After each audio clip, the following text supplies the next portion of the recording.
Welcome to Gospel Profiles, a venture about the people, pride, and progress of the Cumberland Plateau.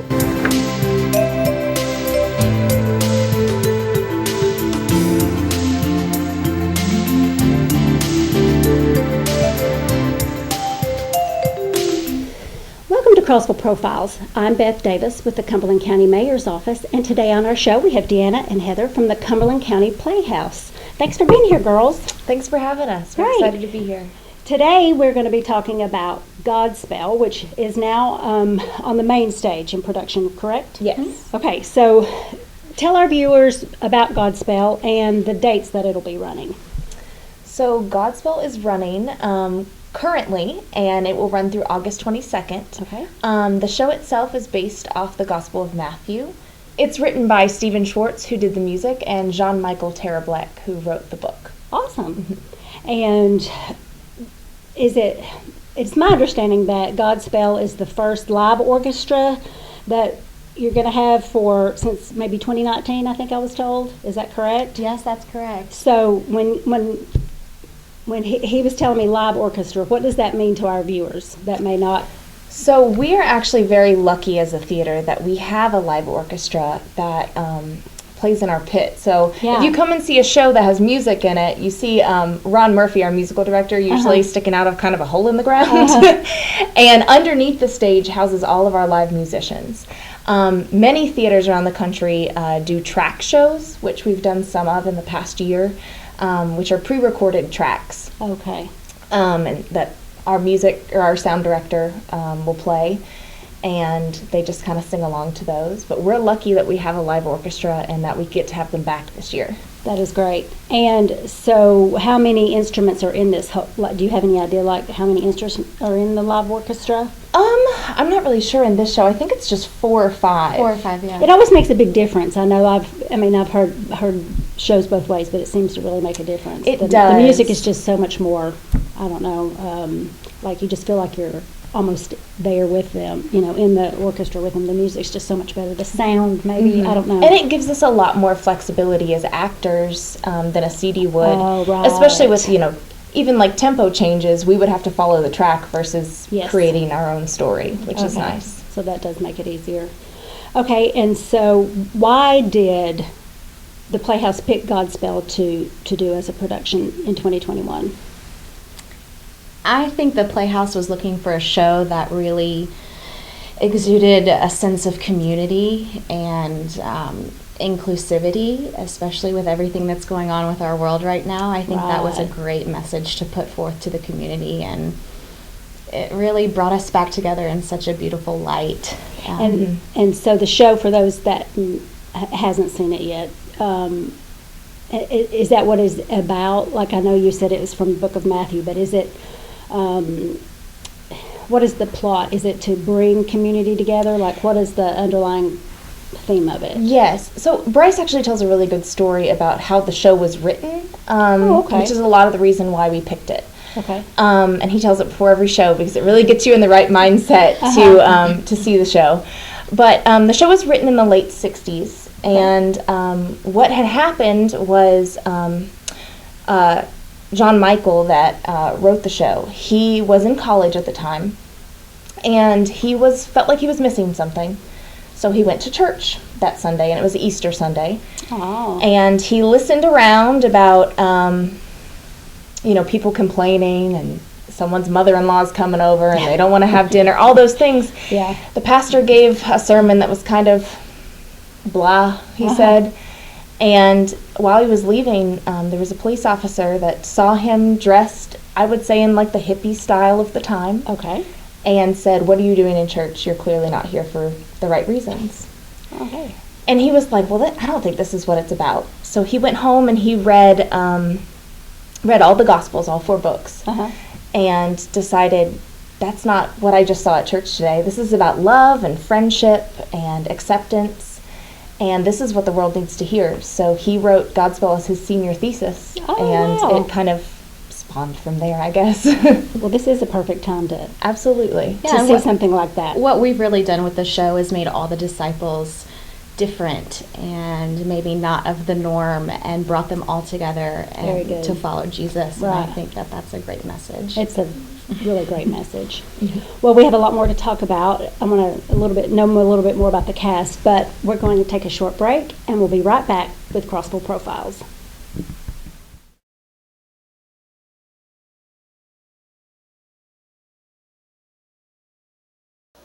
Welcome to the Crossville, Cumberland County Tourism Channel. If you would like to see your business, organization, or event on this channel, please call 931-484-4546.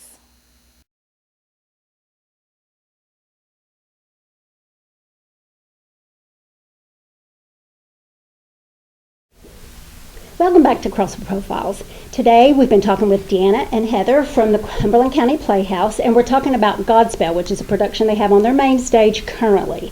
And we were talking about, in the last segment, about why they chose it and how it was a great message for the time. But I want to talk a little bit more about the cast. Tell us a little bit about that. So our cast is made up of people from all around the country and the world, honestly. Yeah. We do have one company member from Australia right now. And we chose people that a lot of them are familiar Playhouse people. And we've chosen people of all different kind of walks of life, I think, and people that represent different stories and that have come from different backgrounds and have different takes on things. And I thought that was really cool, working with a group of people like that. They're, of course, very talented. Of course, yes. And we have a new person that has come in to play Jesus for us. Oh, okay. His name is Christian Melhewish, and he's new to the Playhouse this year, but is really fitting in well and doing a great job. Oh, good. So the both of you are both cast members, right? Mm-hmm. So tell me about each of your characters. So I play a disciple. So does Heather. We're both disciples. And the way they've kind of tracked the show out, I guess, is we each have kind of a song that we perform. That's our song. So I sing Turn Back, Oh Man at the beginning of the second act. And I sing Day by Day, which was actually one of the first musical theater songs to hit the pop charts. Oh, okay. Back in the day. So it's very familiar. Okay. It would be very familiar to the audience. Yeah. But my disciple is the first to kind of follow Jesus and kind of get on track with what he's preaching. Okay. And it follows in suit with all the rest of the disciples through the end of the show. Okay. Until we get to the crucifixion. Okay. So. This is, I like how you're giving us just enough so that we all need to come and see it. But so when you talk about having a cast from all over the country and world, how did both of you end up here at our Cumberland County Playhouse? I'm from Greenville, South Carolina. Oh. So, and I went to school in Alabama, and then I auditioned for a bunch of regional companies in the United States, and I worked in Colorado and Florida and Georgia, Indiana, Michigan, and then I made my way here, and I've been here for the past 4 years. I started working here for the Marvelous Wonderettes in 2018. Oh, yes, that was a great show. So, and they've got me to stick around this long, so I obviously love it here. So. You're a great group, yeah.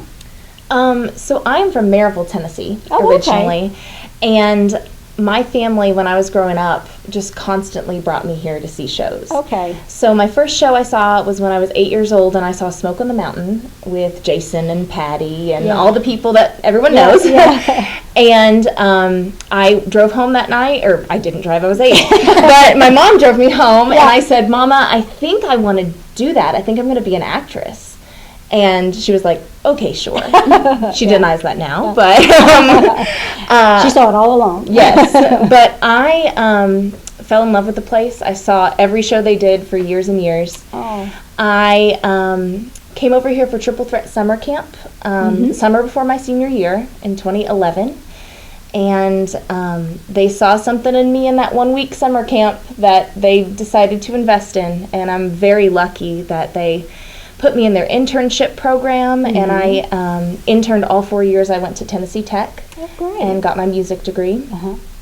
And when I graduated, they had a spot waiting for me. And I've only ever left once, to do Smoke on the Mountain in Virginia, and then I came right back after and did Marvelous Wonderettes. Yeah.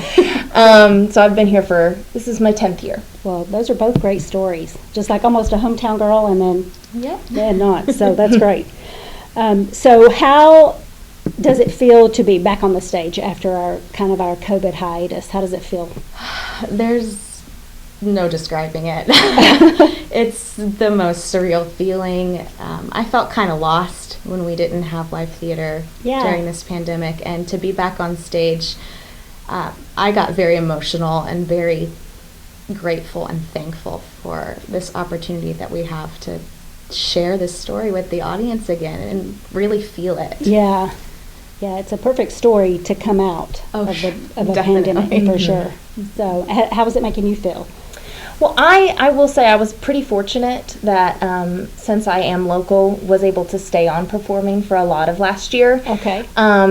We did have limited numbers of audiences, limited numbers of shows. Yeah. And we wore masks for some shows. Yeah. So is that kind of hard? It was. Yeah. It's hard to breathe and sing sometimes in those things. Yeah. But the first time we went on stage and there was a full house of people, I mean, there's nothing like it. Right. You know, and to do a show that I know we all believe in so much. Yeah. And it's cathartic to be a part of in a way, and it's a beautiful show anyways, but if that doesn't bring you to tears, watching it affect the audience will bring you to tears. So that's awesome. It's great to be back. And so, speaking of 2021, how is the 2021 season going? It's going coming great. along? We are Building back up? Absolutely. Yeah. We're back at a place where everything's going on at once, it feels like, for us. We are currently also running Patsy Cline. We are currently running Driving Miss Daisy for one more performance. Okay. And we're in rehearsal, about to go into Tech Week for 39 Steps. So it's moving right It's along. back and buzzing, and we're at full capacity, and we're excited to have people back. Good. Well, I know everybody is glad to be able to get back. So everybody loves the shows at the Playhouse. They're just incredible, and I hear that everywhere I go. So, but before we get off here, I tell our viewers how they can get tickets to Godspell. How's that offer? There are a couple different ways to do it. Okay. We have a brand new website, which just officially launched last week. Oh, wow. www.ccplayhouse.com. Okay. Same address as before, but we've revamped the website totally, made it more user-friendly. So that's an option. You can buy tickets online that way. We also have an amazing box office staff, and you can call the box office at 931-484-5000. Or stop in to see us. We're closed Mondays and Wednesdays, but open almost every other day. Okay, so it's easy to get it any way you need to get it. On the phone, stop by, online. Easy peasy. So, well, girls, thanks again for being on our show today. We really appreciate it. And I'd also like to thank the staff and students at Gateway Productions. And thank you for watching Crossville Profiles.